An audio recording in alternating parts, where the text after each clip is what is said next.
വല്ല വിവരം ഉണ്ടോ മോളെ? ഇവിടെ പോയെന്ന് ആർക്കും അറിയില്ല ചേട്ടത്തി. പരിചയക്കാരോടെല്ലാം അന്വേഷിച്ചു. കഴിഞ്ഞ 4 ദിവസത്തിനിടയിൽ ആരും കണ്ടിട്ടില്ല. ചാർലി സാറിനെ കണ്ട വിവരം പറഞ്ഞായിരുന്നു. നല്ല പിടിപാടുള്ള ആളല്ലേ, എങ്ങനെയും കണ്ടുപിടിച്ചോണ്ട് വരും. അങ്ങേര് സ്ഥലത്തില്ല.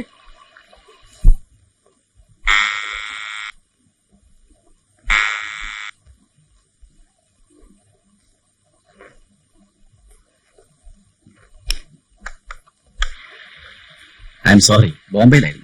ഇന്ന് കാലത്ത് ഇവിടുത്തെ എന്റെ മാനേജറുമായി ഫോണിൽ സംസാരിച്ചപ്പോഴാണ് വിവരം അറിഞ്ഞത്. അടുത്ത ഫ്ലൈറ്റ് ഞാൻ ക്യാച്ച് ചെയ്തു. പക്ഷേ മഴ കൊണ്ടത് ലേറ്റായി. ഇതുവരെ വിവരമൊന്നുമില്ലേ? ഇനി അന്വേഷിക്കാൻ ഒരിടവും ബാക്കിയില്ല. പോലീസിൽ അറിയിച്ചോ?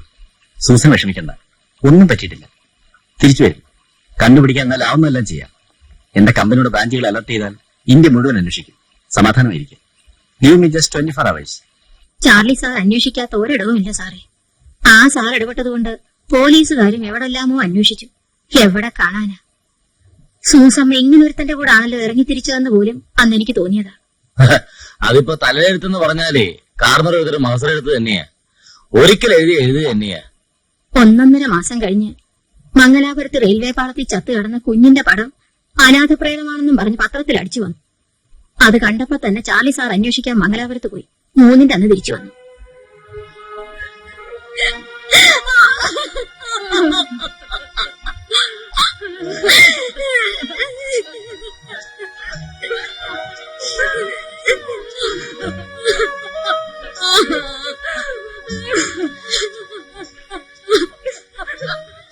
റെയിൽവേ പോലീസ് 4 ദിവസം കാത്തു. അടക്കുന്നതിന് 10 മിനിറ്റ് മുമ്പാ ഞാൻ ചെന്നു.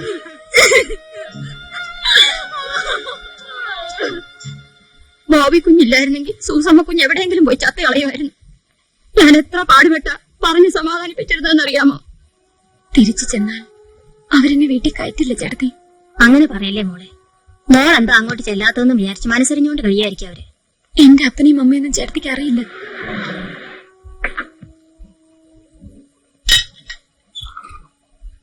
ചാർലി സാറാ? മോനെ, ഞാൻ മറന്നുവെന്ന് വിചാരിച്ചാണ്. 3-4 ആഴ്ചയായി സ്ഥലത്തില്ലായിരുന്നു. അകത്തോട്ടിരിക്കാം. വേണ്ട, ഇവിടെ ഇരിക്കാം.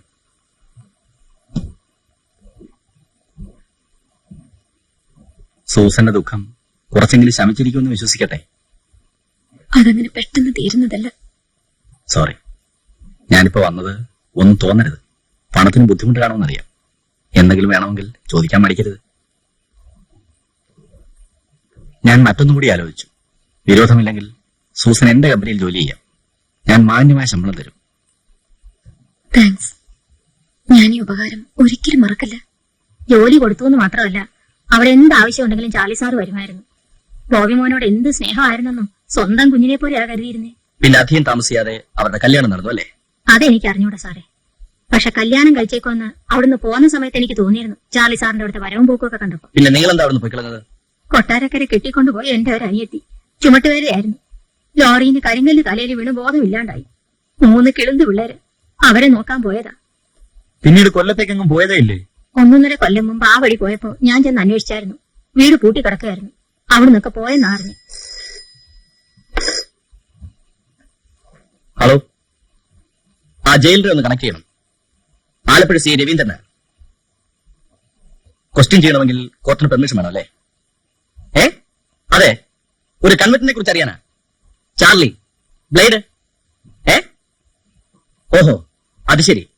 എത്ര ദിവസത്തേക്ക്? ഓക്കെ. അവനിപ്പോൾ പരോളിൽ പുറത്താണല്ലോ. 2 ആഴ്ചത്തേക്ക്. കൊല നടന്ന ദിവസം അവൻ പുറത്തുണ്ട്. അപ്പൊ അവൻ പരോൾ ഇറങ്ങി ഇതിനായിരുന്നല്ലേ? അവൻ തിരിച്ചേരാതെ മുങ്ങിക്കാണ് സാർ. ആ നീല അംബാസഡർ കാർ. എക്സാക്ട്ലി. അന്ന് നടക്കാതെ വന്നപ്പോ വീണ്ടും പോയിരിക്കാം. ഇവിടെ നിന്ന് വേണം നമുക്കിനി പ്രൊസീഡ് ചെയ്യാൻ. പരോളിൽ ഇറങ്ങിയ ദിവസം മുതലുള്ള മൂവ്മെന്റ്സ് ട്രേസ് ഔട്ട് ചെയ്യണം. കൊല്ലത്തൊന്ന് തുടങ്ങണം. അറേഞ്ച് ചെയ്യാം സാർ.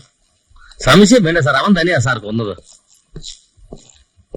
സാറന്മാരെന്തൊക്കെയായി പറയുന്നേ? സൂസമ്മയെ കൊന്നത് ചാർലി സാറാണെന്നോ? എന്റെ കർത്താവേ!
ഇവനെ തൽക്കാലം എന്റെ കൂടെ തന്നെ നിൽക്കട്ടെ.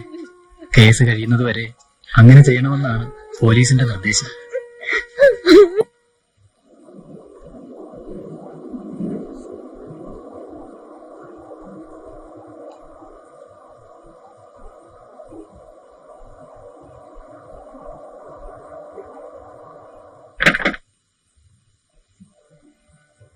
പറഞ്ഞതെല്ലാം ഓർമ്മയുണ്ടല്ലോ. ബ്ലൂ ഡോക്യുമെന്റ്സ് യാതൊരു കാരണവശാലും പിടിക്കപ്പെടരുത്.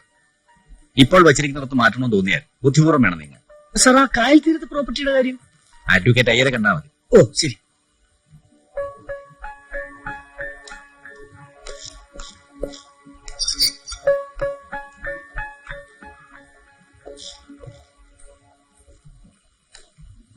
നമ്പർ 5860. പേര് ചാർലി ജേക്കബ്. അപ്പന്റെ പേര് KC ജേക്കബ്. വീട്ടുപേര് മാന്തോപ്പിൽ. കുറ്റം ചീറ്റിംഗ്. ശിക്ഷ 2.5 വർഷം. പരോളിൽ പോയത് ഏപ്രിൽ 20-ാം തീയതി. ഇത് ആലപ്പുഴ സർക്കിൾ ഇൻസ്പെക്ടറാ. തന്നെ ചോദ്യം ചെയ്യാമെന്നതാ. കോടതിയുടെ പെർമിഷൻ ഉണ്ട്. പോയി വേഷം മാറുക. അറിയാം എന്താ ചോദിക്കാൻ പോകുന്നു. The fellow is tough. എന്റെ അലിബേ പെർഫെക്റ്റ് ആണ്. 20-ാം തീയതി ഇവിടെ നിന്ന് ഇറങ്ങുന്നത് മുതൽ ഇന്നലെ രാത്രി ഉറങ്ങാൻ കിടക്കുന്നത് വരെ ഞാൻ എവിടൊക്കെ പോയി എന്നും എന്തൊക്കെ ചെയ്തിട്ടുണ്ടെന്നും ഈ ഡയറിയിലുണ്ട് സാർ. സാറിനെ കാണിക്കാൻ ഞാൻ കയ്യിലെടുത്തതാ. ഡയറി എഴുത്ത് പതിവാണോ അതോ പരോളി ഇറങ്ങുമ്പോൾ മാത്രം? കുറെ വർഷങ്ങളായി പതിവാണ്. അപ്പോ പഴയ കാര്യങ്ങൾ എന്തെങ്കിലും ചോദിച്ചാൽ ഉത്തരം പറയാൻ ഡയറി റെഫർ ചെയ്യണം അല്ലേ? ഓർമ്മശക്തിക്ക് കുറവൊന്നുമില്ല. ഗുഡ്. ആദ്യം എനിക്കറിയേണ്ടത്, ഹർഷൻ മരിച്ചതിന് ശേഷം സൂസനെ നിങ്ങൾ വിവാഹം കഴിച്ചിരുന്നു എന്നാണ്. ഇല്ല, വിവാഹം കഴിക്കാതെ ഒന്നിച്ച് ജീവിച്ചു. സാർ, ഇതൊക്കെ അല്പം വിസ്തരിച്ച് പറയേണ്ട കാര്യങ്ങളാണ്. പറഞ്ഞോളൂ, പക്ഷെ സത്യമേ പറയാവൂ. പോലീസുകാരോട് എന്തൊക്കെ പറയണമെന്നും എന്തൊക്കെ മറക്കണമെന്നും ചാർലിക്കറിയാം. ഇക്കാര്യത്തിൽ ഒളിക്കാനൊന്നുമില്ല. സന്തോഷം, കേൾക്കട്ടെ. സത്യം പറഞ്ഞാൽ സൂസനെ കണ്ട ദിവസം മുതലേ ഞാൻ അവളെ ആഗ്രഹിച്ചതാണ്. പക്ഷേ ഹർഷൻ മരിച്ചു കഴിഞ്ഞ് എന്റെ കമ്പനിയിൽ ഞാൻ അവൾക്കൊരു ജോലി കൊടുത്തു. അറിയാം, അത്ര എളുപ്പമായിരുന്നില്ല സംഗതി.